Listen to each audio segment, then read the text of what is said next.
Hello students, welcome back to another clinical day with me. I'm preceptor Sharon Rayner. I'm so happy that you're here again. Today we're going to be seeing patients in the urgent care, and I'm going to go over I'm going to go over some basic suturing techniques. I understand from your faculty this is a competency they want you to have by the time you end your first clinical course, in case you encounter other preceptors who do a lot of suturing. So, for FNPs in the field, we do need to know basic suturing. So I'm going to go over that technique. I understand they want you to re-demo this, and that will be really easy. You just need to show the technique, and I'm sure your faculty is going to post more information. So let's go. I asked you to come in early so we had a chance to go over this, and before the urgent care opens, because once it does, we'll be very busy. We typically see a lot of minor lacerations here. So today I'm just going to be demonstrating the simple interrupted suture. That's the most common in the emergency department, and sometimes in urgent care.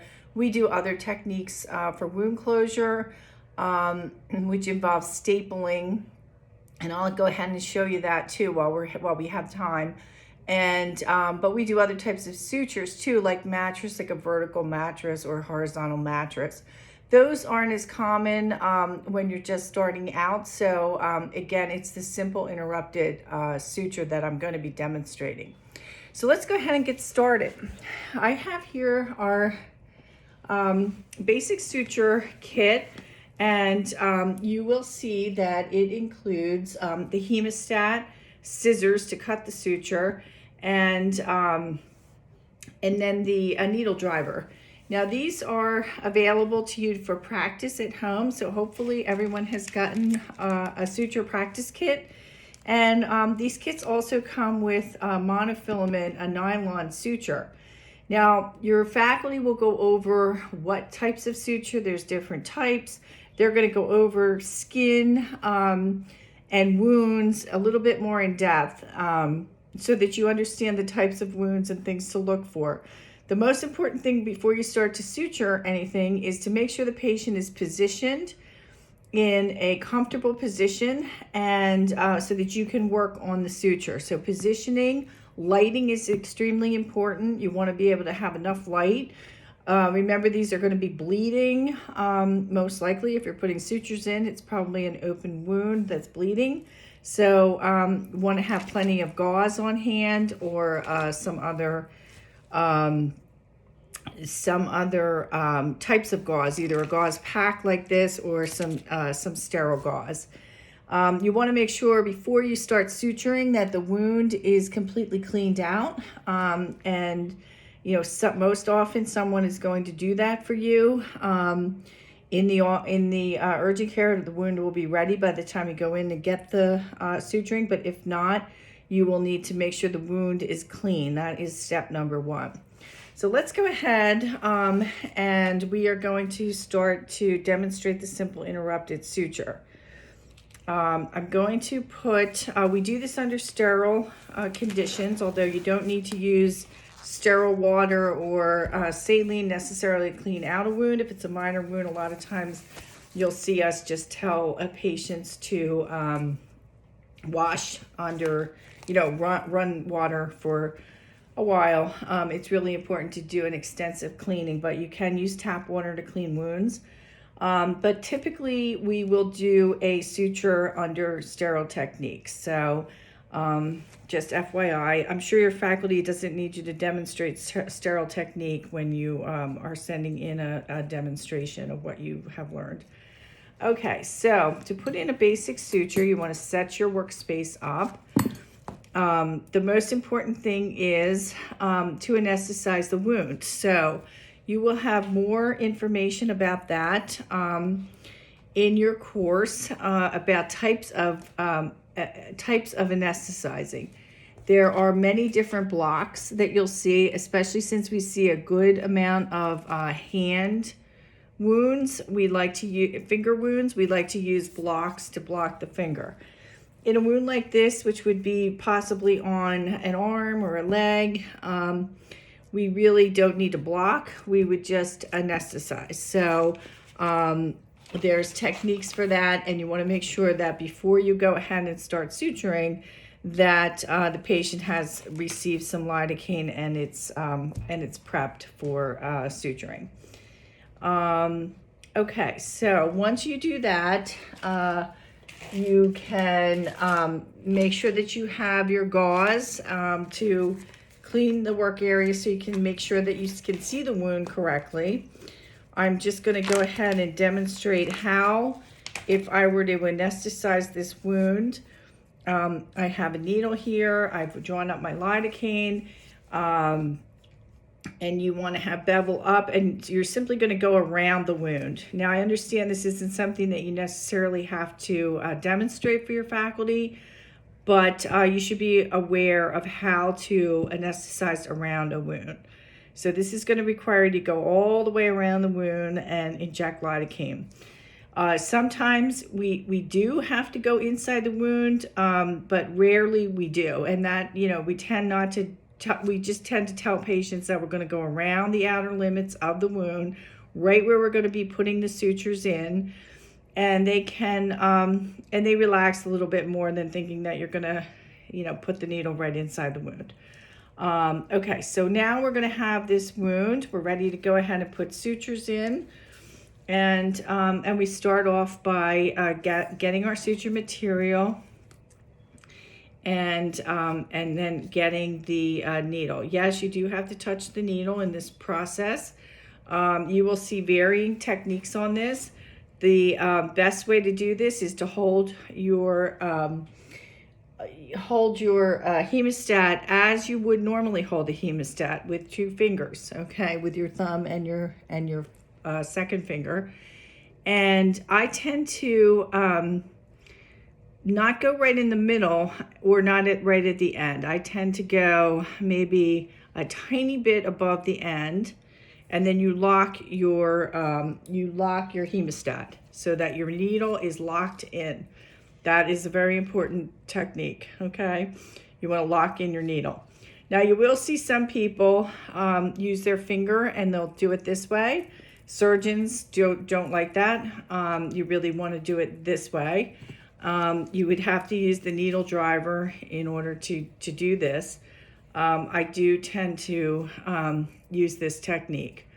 The way the needle driver works is you want to pick up the skin before you put the needle in, and you can see that comes out. Now, with a wound like this, it's pretty well approximated, meaning like it's not going to take much to get this to come together. So typically you want to take a bite. This is called a bite. However much on this one side of the wound, you want to be equal on the other side of the wound, okay? And then that holds true for all the way across the wound. So it all is equal. So if your bite is this much, you're going to basically have this much onto the other by the next suture, so that they're all straightened, they're all equal distance apart. For a wound like this, you don't want to start at one end, because you may, by the time you get to this end, have a tail, or not. This part may not become as well approximated. So basically, let's cut this wound into 2 parts. So we're going to say this is one part and this is another part. So I'm going to just work on this part to start with. Now, if it's a smaller wound, such as this one here, for example, I'm going to demonstrate that you would just start in the middle. And once you put a suture in here, I'm going to go ahead and put a suture in to this one. You want to just do your technique of coming straight through. Take your bite, come straight through so that you're equal distance on both sides. You can see that. I just want to make sure you can see that.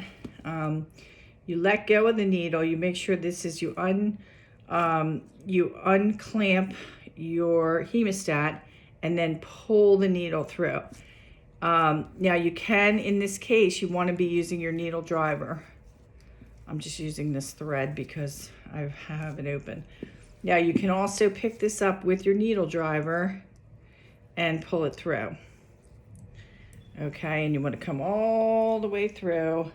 So, and then put your, this is of course your sterile field, you put your needle down, and then you look to see what suture material you have on one side. So you have your, you've pulled your thread all the way through. This is your suture material, so that you have just enough on the one end to work with. You want to put your needle aside in your sterile field, and now you're ready to put the knots in. Okay, I don't know if you can see that very well, but I want to make sure that you can. So you would start in the middle of this, and watch what happens when I go ahead and make this suture. So to make the knot, you actually make a couple loops of the thread, pull through, and then tighten the thread. Now, the technique is to pile up your knots. You want to go through like 4 more times with this, and you want to stack up your knots. This is the most important part.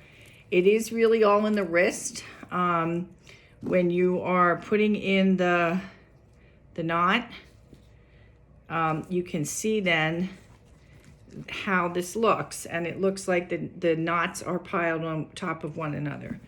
To make it look really nice when you're finished suturing the whole wound, you can put all your knots on one side. And this makes it much easier when somebody has to get that suture out as well. So then you cut your thread, leaving a little bit of a tail there, not too long, and there you have your first suture. Now, the thing I want to point out on here, this is a simple interrupted suture. And when you put that right in the middle of the wound, you can now measure how many more sutures you're going to need. You're going to need one here and one here to close this wound completely. Rather than starting here and then not knowing how many more sutures and then winding up with some kind of like little opening over here. You want this to completely come together really nicely. Okay, and that's going to be the same for even a longer wound. So as I mentioned, I'm going to pretend that this is 2 wounds now, because I'm not going to just start at one end of this and keep going through all the way from here all the way through. I'm going to break this down. I'm going to start here, and then I'm going to work my way out, and I'm going to start here, and I'm going to work my way out. And that's going to get a wound like this to come together much nicer. So let me demonstrate the technique again for a simple interrupted. You want to use your needle driver. This will help you pick up the skin. Now the other technique is you can definitely put through one suture and come out of the wound. So let's demonstrate that. So you come in and out, and here is your one part of this. And then you want to reload your needle with your hemostat, lock it, and then come through the other side like that. And then pull this through with your needle driver or your hemostat, whichever you can grab it.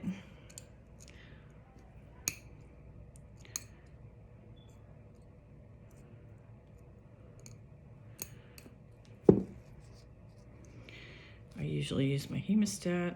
So you pull all the way through, and there you're back in the same place now, ready to tie your knots. Okay, so you leave a tail. I would leave a tail maybe about that long, about 3-4 inches. Here's your other thread. Your needle is pushed out of the way over here on your sterile field. And now you're ready for your knots. You do 2 times around your hemostat, 2 or 3, grab the tail and pull it through. When you do this, you don't want it to stick on your hemostat, and then you pull it tight. And you can see that now that pulled together that 1/2.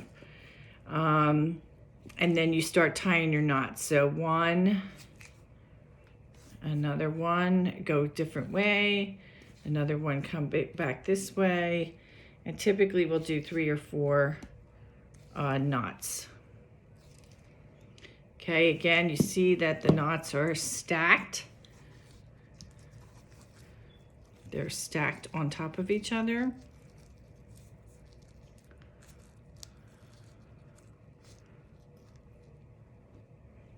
And then you trim your ends.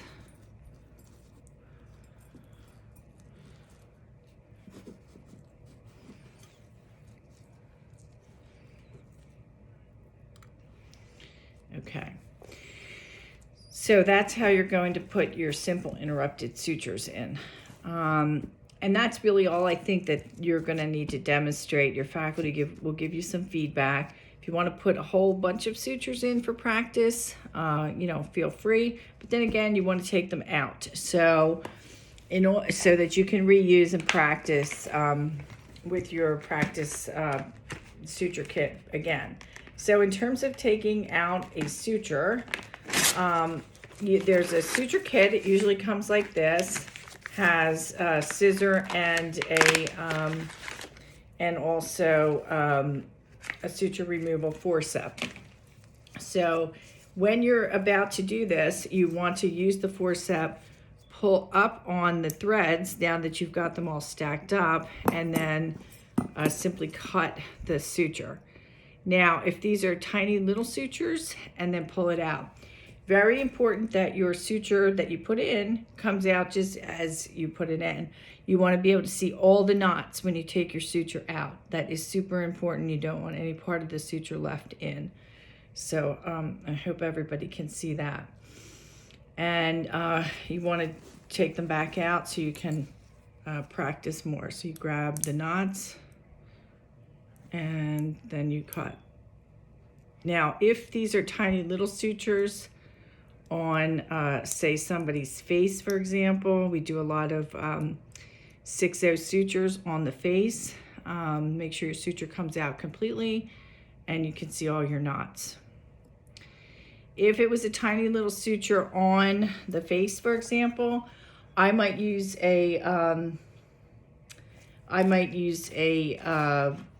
another type of a tool rather than sutures, and you can also use a scalpel. Some offices will have different sizes of scalpels, but an 11-inch blade will work very well. And again, it's the same technique. You lift up on the knots and then you cut the suture. Sometimes you really need to do it that way to get them back out when they're very, very tiny. Now I just want to quickly demonstrate the staples, the staple gun, and putting a staple into a wound. Most of the time we're going to use this staple gun on the scalp. We really rarely ever use it anywhere else. You really shouldn't use it anywhere else. You'll see big abdominal wounds with staples, but that would not be, a technique we would necessarily be doing in the urgent care or in the ER. But scalps we do, and especially scalps with hair. If the person is bald, you just want to make sure you're suturing. But with staples, there are different types of staple guns available. This is one, for example. This is another. And basically they all work the same way. So you prep your wound the same as you would. And you have your staple available, and you basically you don't need a lot of pressure, but you need to space out your staples the same as you would space out your sutures. And that's really important too, because remember now there's going to be, so say it's this laceration here that's in, and there's hair all over. You really need to get a good visual, because you don't want to be putting a staple in and it's over here and it's not really doing a whole heck of a lot of good. It's not uncommon. You put the first staple in, you have to take the first staple out, because it's really important that first staple is going to really pull the wound together. So let's pretend this wound is on the scalp and we want to put the first staple. You can see that there's like an arrow here, and that's what you kind of line up to be where you want to put the staple. You don't need a lot of pressure.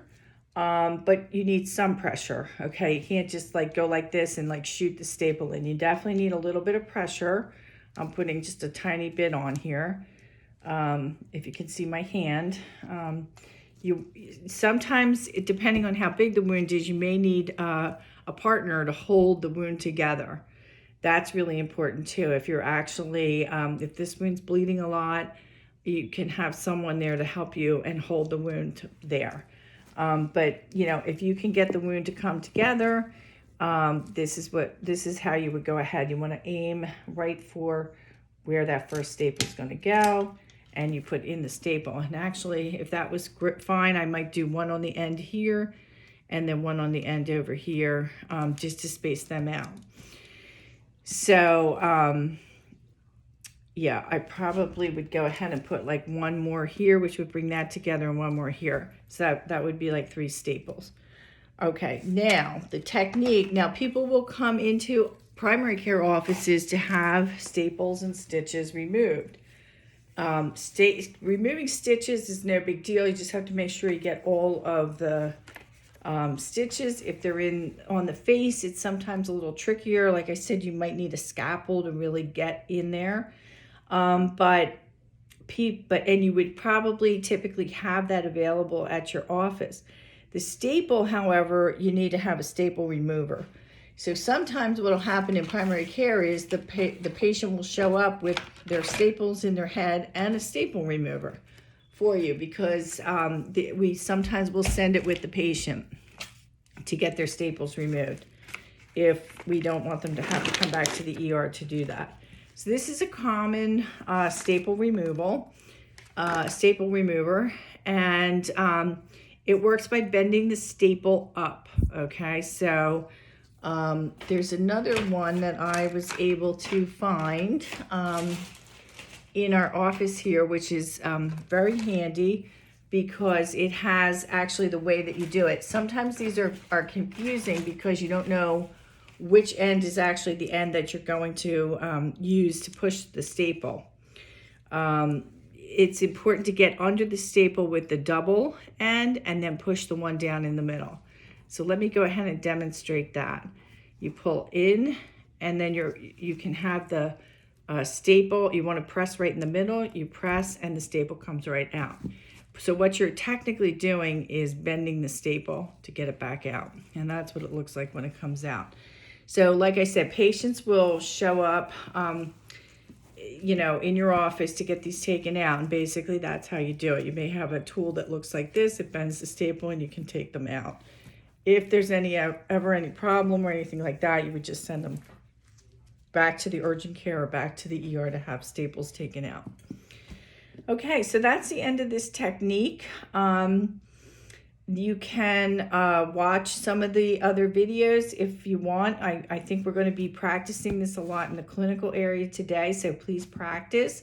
And then your video that you're going to send in to your faculty, from what I understand, is not going to be a perfect video. So you just need to show your technique. Your faculty is going to give you some feedback too. And that's it. And hopefully you'll get to practice a lot on patients as you work through your clinical experience in the program for your FNP. If you have any questions, you can reach out to me, and I'll help you when you go into the rooms to do any suturing, or just take this as a learning experience and practice. Okay, the urgent care is going to open in a half hour, so I want you to go grab breakfast, and I'm going to show you some other techniques before we get started.